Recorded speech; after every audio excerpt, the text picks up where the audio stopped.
Hello friends, स्वागत है आप सभी का हमारे यूट्यूब चैनल यूएलपी मैथ्स वर्ड पर। तो हम लोग पढ़ रहे थे डिफरेंशिएशन, जिसमें हमने कंपोजिट फंक्शन का डिफरेंशिएशन पढ़ने के बाद और फिर इनवर्स ट्रिग्नोमेट्रिक फंक्शन के डिफरेंशिएशन के कुछ सवाल हम कर रहे थे। स्पेशली ये टॉपिक थोड़ा सा बड़ा होता है, मैंने डिफरेंशिएशन में कई सारे हैं, parametric differentiation, logarithmic differentiation, exponential differentiation, inverse. तो इनवर्स वाला पोर्शन जो है कंपैरेटिवली थोड़ा बड़ा होता है, क्योंकि इसमें हमें कई सारी चीज़ें सॉल्विंग के लिए ध्यान देनी होती हैं। तो चलो, मैंने बहुत सारे क्वेश्चन कराए भी हैं और मैं अब कुछ और नए टाइप के क्वेश्चन लेता हूं। जैसे क्वेश्चन तो y equals to tan inverse sine x और divided by 1 plus cos x, एक ये हमारे पास अगर क्वेश्चन है तो इस क्वेश्चन को करने के लिए जाहिर सी बात है, हमारे पास कोई भी फंक्शन हो tan इनवर्स है तो अंदर अगर tan बन गया तो ऑब्वियस सी बात है क्या tan tan से जाएगा और हमारे पास जो सॉल्व होना होगा वो सॉल्व होकर एक सिंपल से फंक्शन आ जाएगा एंड उसको फिर हम डिफरेंशिएट कर चुके होंगे, ठीक है ना, या डिफरेंशिएट कर सकेंगे। तो मैं एक काम करता हूँ, y equals to tan inverse. अब इतना तो मुझे मालूम है कि अगर मैं हाफ एंगल फार्मूला यूज करता हूं तो साइन थीटा या sine x can be written as sine x by 2 और इनटू कॉस एक्स बाई 2, ये रहा। अच्छा, कॉस एक्स के हाफ एंगल में कई सारे फार्मूले होते हैं, लेकिन मैं वो वाला फार्मूला यूज करूंगा जिसमें कि ये 1 कैंसिल हो जाए। 1 कैंसिल होगा तो जाहिर सी बात है यही वाला फार्मूला काम आएगा, 2 cos square x by 2 minus 1। Okay, जिससे ये हुआ, ये 1 से 1 गया। अच्छा, फिर हमारे पास फाइनली क्या बचा, मैं 2 स्टेप एक में नहीं कर रहा हूं, मैं अलग अलग इसीलिए थोड़ा सा लिखूंगा, 2 sign x by 2 into cos x by 2 और divided by what, 2 cos square x by 2। पहले तो 2 से 2 गया एंड एक कॉस एक्स बाई 2 से एक कॉस एक्स बाई 2 गया। तो फाइनली हमारे पास बचा कितना, sign x by 2 upon cos x by 2, जो कि क्या बना देगा, tan एक्स बाई 2 बना देगा। तो y इक्वल्स टू हमारे पास कितना आ गया, tan inverse of tan x by 2 और tan इनवर्स से tan गया तो y बराबर कितना आ गया, हमारे पास आ गया x बाई 2। अब बताओ, ये y बराबर ये बड़ा सा फंक्शन या y इक्वल्स टू ये सॉल्व होके फाइनली कितना, ये जो इतना तिकड़म दिया गया है ये x बाई 2 दिया गया है, इसको डिफरेंशिएट करने में मुश्किल होती, वो हमने सॉल्व करा। फंक्शन कुल मिला के फंक्शन की सॉल्विंग ही मेन ट्रिक है। अब इसको सॉल्व कर लिया तो डिफरेंशिएट करने में क्या है, सिर्फ डिफरेंशिएट कर दो। Now d y by d x equals to what, 1/2। Simple solve हो गया कि नहीं हो गया। तो ये रहा। अब ऐसे ही एक दूसरा फंक्शन लेते हैं, चलो इसको रफ कर देते हैं।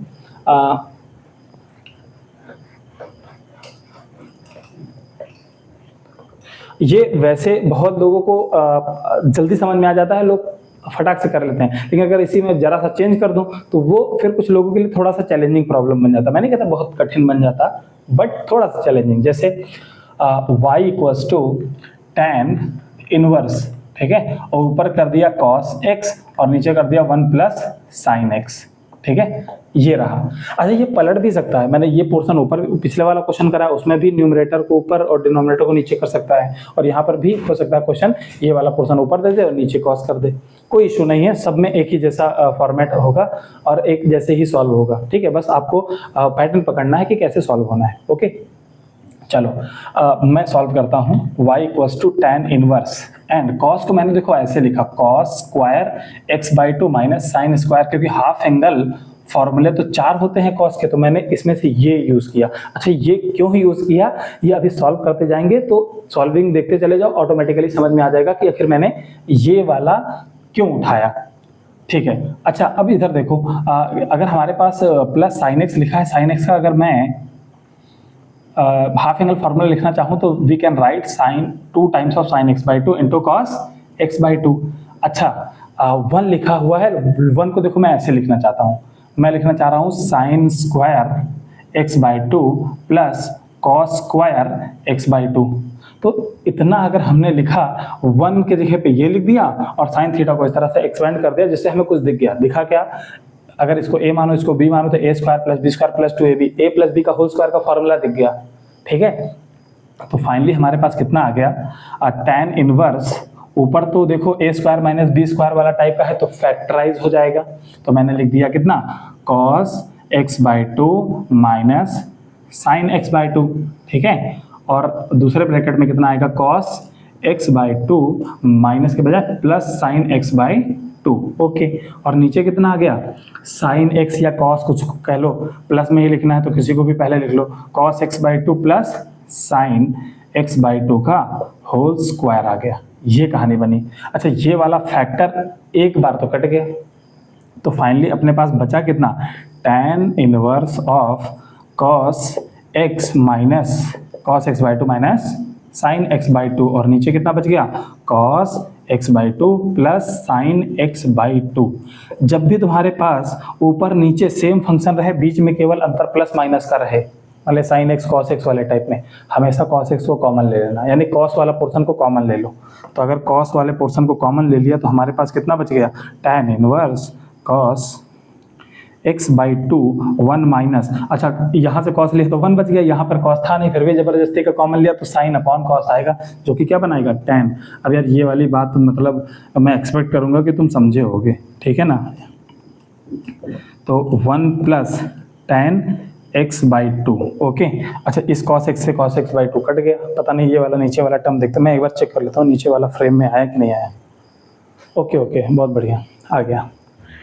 तो फिर हमारे पास बचा कितना, हमारे पास कितना बचा, tan inverse equals to tan inverse और फिर one minus tan x by two और one plus tan x by two. अच्छा इसको भी मैं देखो सॉल्व करता हूँ कैसे, tan इनवर्स, मैंने क्या बताया, बाहर अगर हमारे पास tan इनवर्स है तो अंदर क्या बनना चाहिए, tan ऑफ समथिंग, जिससे कि tan और tan इनवर्स निपट जाए और बाकी का फंक्शन बच जाए, जिसको हम इजीली डिफरेंशिएट कर पाएं, क्योंकि इसका डायरेक्ट डिफरेंशिएशन तो दिमाग खराब कर देगा। तो देखो, अच्छा इसको tan 45 में लिख सकता हूँ कि नहीं, tan पाई बाई 4, tan 45 की डिग्री tan 45 डिग्री की वैल्यू कितनी होती है, 1 होती है, तो मैंने 1 के बजाय tan 45 लिख दिया, 45 माने पाई बाई 4, और tan x बाई टू और 1 प्लस, अच्छा बताओ tan पाई बाई 4 से अगर मल्टीप्लाई कर दो तब भी कोई फर्क नहीं पड़ेगा, और ये कितना हो गया, tan x बाई टू। क्यों, अरे tan पाई बाई 4 की वैल्यू 1 ही होती है, 1 को किसी से भी मल्टीप्लाई करो तो उस पर कोई फर्क थोड़ा ना पड़ता है। ये तो फाइनली अपने को एक चीज दिखी बहुत बढ़िया, क्या, अंदर जो मौजूद है वो फॉर्मूला है किसका, tan a माइनस बी का, तो ये फॉर्मूला किसका बन गया, tan a के जगह पे एंगल है पाई बाई 4 माइनस बी के जगह पे क्या है, x बाई टू, और tan से मरने के बाद क्या बचेगा, pi by 4 minus x by to. ये थोड़ा सा ट्रिक थी। तो देखो वो वाला फंक्शन, उसको सॉल्व करते करते करते करते हम क्या कर रहे हैं, अभी डिफरेंशिएशन का तो यूज ऐसे ही इंटीग्रेशन में होता है, ठीक है ना। तुमको एक से एक पेचीदा फंक्शन दिए जाएंगे इंटीग्रेशन में और डिफरेंशिएशन में। मेन चैलेंज डिफरेंशिएशन या इंटीग्रेशन को सॉल्व करना नहीं, मेन चैलेंज है उस फंक्शन को हैंडल करते करते हम ऐसे फॉर्मेट में कन्वर्ट करें जिससे हमारे लिए वो इजीली डिफरेंशिएबल या इजीली इंटीग्रेबल हो पाए। तो मेन चैलेंज होता है टिग्नोमेट्री की ही सॉल्व करना। तो बेहतर कमांड तुम्हारी टिग्नोमेट्री पे ही होनी चाहिए। अगर 11th वाले बच्चों तक मेरा ये वीडियो शॉर्ट वीडियो पहुंच रहा है तो मैं उनको एक बिल्कुल चेतावनी दे रहा हूँ कि 11th क्लास की टिग्नोमेट्री जितना हो सके रगड़ के पढ़ लो, ताकि टिग्नोमेट्री की मुसीबत ना खड़ी हो ताकि 12th में, ठीक। अच्छा तो मैं अब इसको डिफरेंशिएट करूंगा। Now dy by d x equals to, फिर कितना आ जाएगा, ये कांस्टेंट का डिफरेंशिएशन 0 और माइनस एक्स बाई टू का difference minus 1 by two, and this is our required answer. तो आई होप ये समझ में आ गया होगा। अब नेक्स्ट क्वेश्चन की तरफ बढ़ते हैं।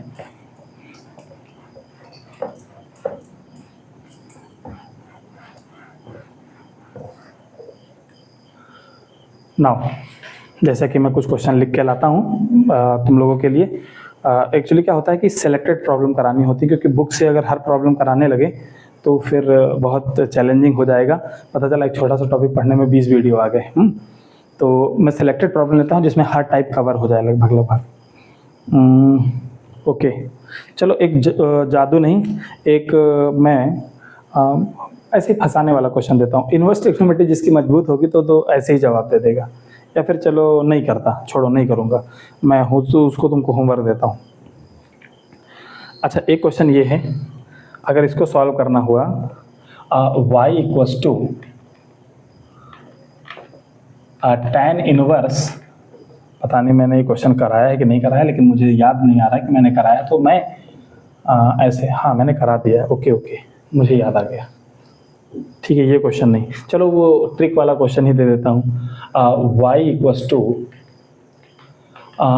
हमारे पास है sec inverse root x minus one upon root x plus one, ये और plus sine inverse root x plus one upon root x minus one, ये y बराबर है, तो फाइंड क्या करना है, dy बाई डी एक्स। ठीक है ना। बहुत से लोग तो ऐसे धुरंधर होंगे जो इसका जवाब फट से दे देंगे, क्या 0 आएगा। अब ये 0 कैसे आया, ये वो लोग बता पाएंगे जिनका इनवर्स ट्रिग्नोमेट्री का कंसेप्ट एकदम क्लियर कट है। कैसे, अरे यार एक चीज़ फार्मूला मैं जानता हूँ कि नहीं, कि मुझे एक फार्मूला पता है कि यार साइन इनवर्स एक्स और प्लस कॉस इनवर्स एक्स, ठीक है ना, ये कितना होता है, पाई बाई 2 होता है। तो ये भी तो वही चीज़ लिखी हुई है।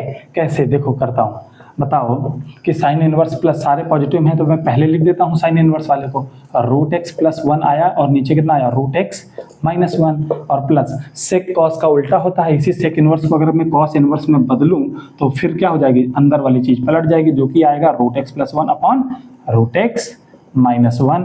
अब साइन इनवर्स समथिंग और प्लस कॉस इनवर्स समथिंग की वैल्यू कितनी होती है, पाई बाई 2, तो नथिंग बट ये पूरा कितना आ जाएगा, पाई बाई 2, और इसका अगर मैं डिफरेंशिएशन करूंगा तो पाई बाई 2 तो एक कांस्टेंट नंबर है जिसका डिफरेंशिएशन आएगा 0, तो ये था। खैर इसको हटाते हैं।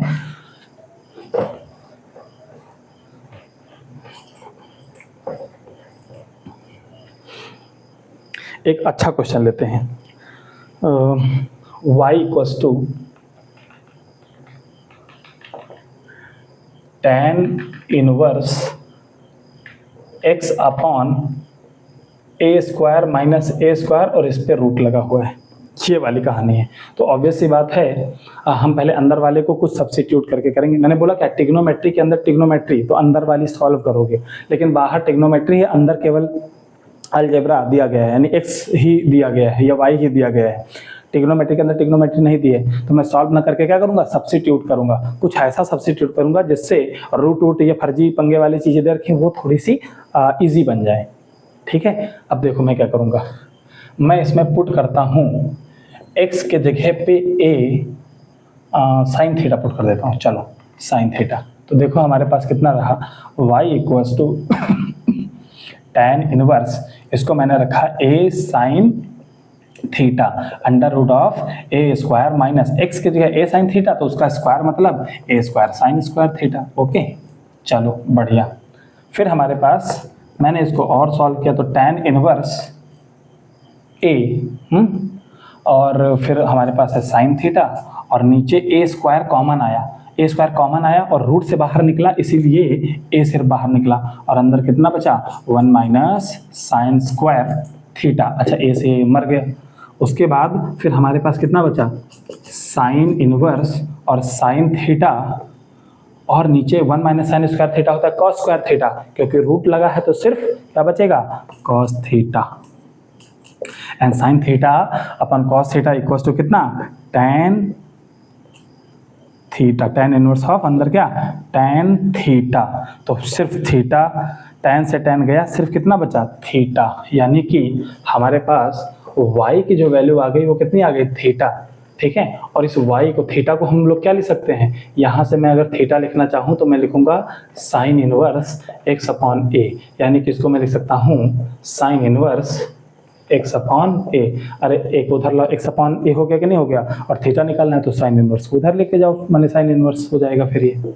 ओके, अब मुझे इसको डिफरेंशिएट करना है, यानी ये फंक्शन डिफरेंशिएट करना मुश्किल था, लेकिन ये तो सीधा सीधा फॉर्मूला लग जाएगा ना, ये और ये जो गिवन है इसको मैं equal to sine inverse x by a लिख सकता हूँ, लेकिन यहाँ देने में कितना पेचीदा, और उसको सॉल्व करके हम एकदम सॉर्ट कर पाए, एकदम सॉर्टेड हो गया ये।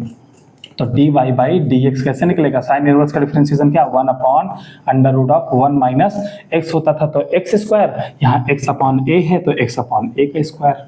अब इसी को फाइनली हमें सॉल्व करना है, तो 1 upon under root of 1 minus x square upon a square, जो कि हमारे पास आ गया 1 upon a square minus x square और नीचे कितना, a स्क्वायर, वो भी अंडर रूट रहेगा। अच्छा, सबसे नीचे वाला सबसे ऊपर मल्टीप्लाई हो गया, तो फाइनली हम कितना लिख पाए, अच्छा under root of a square तो a ही होगा और नीचे कितना, a square minus x square under root, and this is our answer, ये आंसर आएगा हमारे पास। तो आई होप समझ में आया होगा। एक मैं तुमको बस होमवर्क देके छोड़ देता हूँ, नेक्स्ट वाले वीडियो में मैं उसी के सॉल्यूशन से ही आगे बढ़ूंगा। और अच्छा क्वेश्चन है, जरा उसका मुझे आंसर बताना, मत बताना क्योंकि टाइपिंग में टाइप करने में दिक्कत होगी उसको, इसीलिए तुम अगर कर लेना और मैच करना मैंने नेक्स्ट वीडियो में जो आएगा कि आंसर सही निकाला कि नहीं निकाला। अच्छा, कभी कभी मैं क्वेश्चन देता हूँ, तो जैसे मैंने कहा कि ये क्वेश्चन आप सॉल्व करो, तो कभी हम तुमको सॉल्व करने को देते हैं तो इजी क्वेश्चन देते हैं, बहुत ज़्यादा टफ क्वेश्चन नहीं देते हैं। कि इजी मतलब अगर हमसे तुमने कुछ सीखा तो वो क्वेश्चन इजी रहता है, मैंने अगर वो कर लिया तो मतलब तुम प्रॉपर सीख रहे हो। जैसे मुझे याद आया, मैंने एक ऐसे शॉर्ट वीडियो डाला और उसका मुझे कमेंट आया कि क्या, अरे वेरी इजी क्वेश्चन, कक्षा 8 के बच्चे भी इसको सॉल्व करते हैं। खैर उसने किसी अच्छे आदमी ने उस पर बढ़िया कमेंट भी किया है, लेकिन मेरा कहने का मतलब है यार कि पहली बात तो डिफरेंशिएशन इंटीग्रेशन नाम की चीज़ 8th क्लास का कौन करता है। दूसरी बात, जिन बच्चों को मैं ये प्रॉब्लम दे रहा हूँ कुल मिला के बस ऐसे उनकी अपनी प्रैक्टिस के लिए, कोई मैं उनका नॉलेज चेक करने के लिए या अपना कोई बहुत ज़्यादा नॉलेज देने के लिए मैं ऐसा नहीं करता, है कि नहीं। अब मान लो हमने क्वेश्चन लिख दिए फटाफट कि भाई हमने इतना सिखाया और उसके 4 क्वेश्चन आपके लिए होमवर्क, तो आपकी प्रैक्टिस के लिए है, ना कि हमारा या आपका कोई ज्ञान चेक करने के लिए। इसमें कोई कमेंट करता है कि very good question, 3rd class level का क्वेश्चन, 2nd क्लास लेवल का क्वेश्चन, मतलब ठीक है भाई, कोई बात नहीं। हम भी ऑफलाइन में जेई के बैच को पढ़ाते हैं, ठीक है। बहुत सारे बच्चों को बीइंग अ टीचर समझाना ही सबसे चैलेंजिंग काम होता है, ठीक है ना। जो प्रो लेवल के बच्चे बनते हैं 2 साल के बाद, जब उनको एकदम बेसिक लेवल का बच्चा हमारे पास आता है, उसको जब एकदम गढ़ के तराश के जब उसको उस लेवल का IIT लेवल का जब बच्चा बनाते हैं, तो हमसे छोड़ो उनसे तो कोई भिड़ नहीं पाएगा। मैंने बात बताई। बाकी हमको क्या है, हम तो इजी कोई भी टॉपिक पढ़ाएंगे तो शुरुआत तो बिल्कुल जीरो से ही करेंगे। अब कोई ज्ञानी आदमी बैठ के बोलेगा ये क्या पढ़ा रहे हो, है ना। खैर समझ गए आप लोग, मतलब ऐसे होते हैं, ठीक है ना। तो मुझे उनके लिए ऐसा कुछ बोलना था, तो मैंने बोला कोई उनके लिए हेट नहीं है मेरे अंदर, लेकिन समझें कि भाई मैं जिसको पढ़ा रहा हूँ, जिसको कर रहा हूँ, उसकी प्रैक्टिस के लिए चीज़ें देता हूँ। अब वो कठिन है या सरल है, कोई लेवल किसी का चेक करने बेटा। ओके, जब मैं एक क्वेश्चन देता हूँ यार, कहाँ निकल गया बात में। ओके क्वेश्चन क्या था कि y = x cos inverse x और डिवाइडेड बाई √1 - x²। ये y है, इसका डिफरेंशिएशन निकालो। और इसमें मैं कहता हूँ ये क्वेश्चन, चलो अभी बात करी मैंने, ये क्वेश्चन थोड़ा सा बढ़िया क्वेश्चन है, अच्छा क्वेश्चन है, गुड क्वेश्चन लिख देता हूँ, गुड क्वेश्चन। चलो आज के वीडियो में इतना ही रखते हैं, बाकी बातचीत करेंगे नेक्स्ट टाइम पे। Thank you so much for watching this video, thank you.